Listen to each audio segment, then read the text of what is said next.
Subscribe करें fully for world YouTube channel को और साथ दिए गए बेल आइकन पर प्रेस करें ताकि हमारी न्यू तमाम आने वाली वीडियो आपको मिल सके। अस्सलाम वालेकुम दोस्तों, आप देख रहे हैं fully for world YouTube channel. मेरा नाम है आज़म। आज के इस वीडियो में आपको बताऊंगा कि इंडोर यूनिट में एवेपोरेटर में कॉइल में अगर ऑयल आ जाए तो आप कैसे जो है उसको वॉश कर सकते हैं, कैसे क्लीन करेंगे और वो भी बहुत ही जल्द। एक केमिकल आप यूज़ करेंगे।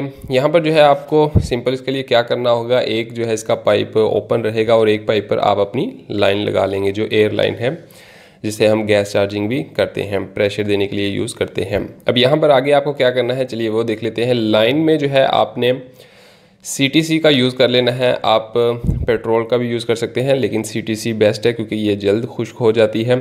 तो CTC को हम इसमें डालेंगे लाइन में। फ़िलहाल हम लाइन में डाल रहे हैं। ऊपर हम इसलिए इसको करेंगे ताकि लाइन में जो है इजीली CTC जा सके। लाइन में CTC डालने का मकसद ये है कि बाद में हम इसको लाइन को प्रेशर देंगे। नाइट्रोजन का दे सकते हैं आप प्रेशर, या फिर आप कंप्रेसर का यूज़ कर सकते हैं। तो इसमें से CTC जो है क्रॉस होकर जब निकलेगी तो वो ऑयल को क्लीन कर देगी।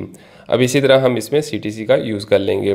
आप हाफ़ बोतल CTC डाल लें तो ये इजीली क्लीन हो जाएगा और बहुत जल्द क्लीन हो जाएगा। यहाँ पर जो है इसके ऊपर आप देख सकते हैं मैंने एक फ़िटिंग बनाई हुई है जो कि 5 फीट का पाइप आप लेकर बना सकते हैं और नीचे जो है यूनियन वेल्ड करके आप यहाँ पर लगा देंगे लाइन के साथ। लाइन को यूज़ साथ करने के लिए तो इजी रहेगा। वैसे आप अगर कीप हो तो आप डायरेक्ट लाइन में भी डाल सकते हैं। अभी यहाँ पर जो है मैंने लगा दिया है लाइन के साथ।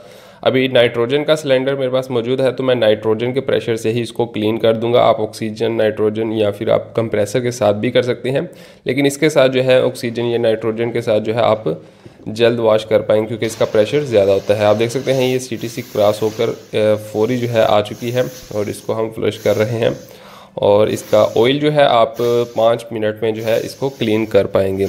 बहुत ही इजी है। ये छोटी सी वीडियो बनाने का मकसद ये था कि अक्सर जो है हम कंप्रेसर के साथ करते हैं और CTC का बिल्कुल यूज़ नहीं करते, उसमें हमें काफ़ी ज़्यादा टाइम लग जाता है और इसमें जो है आपका टाइम भी बचेगा और आप जो है इसको 100% क्लीन भी कर पाएंगे। अब आप देख सकते हैं खाली एयर ही सिर्फ जो है बाहर आ रही है, ऑयल CTC सब क्लीन हो गया। तो मतलब बहुत ही जल्द आप कम टाइम में आप अपना सिस्टम मुकम्मल वॉश कर सकते हैं। आउटडोर यूनिट हो, इंडोर यूनिट हो, इसी तरह रेफ्रिजरेटर का कंडेंसर हो तो आप इसी तरह उसको क्लीन इजीली कर सकते हैं। बहुत ही आसान तरीका है ये। CTC के साथ आप इस तरह से इसको क्लीन कर लेंगे। अब हम इसको दोनों को ऊपर से टेपिंग कर देंगे ताकि जब यूनिट लगे तो फिर ही हम टेपिंग को ओपन करें ताकि कोई डस्ट वगैरह इसमें एयर ना जा पाए। तो उम्मीद करता हूँ आपको ये छोटी सी वीडियो पसंद आई होगी और इससे आपको ये सीखने को मिला होगा कि हम कैसे जो है ईज़िली जल्द हम इसको क्लीन कर पाएंगे। तो वीडियो अगर आपको पसंद आई तो लाइक ज़रूर कीजिएगा, चैनल पर नहीं है तो इसको सब्सक्राइब भी कर लीजिएगा। मैं मिलता हूँ आपसे नेक्स्ट वीडियो में। अल्लाह हाफिज़।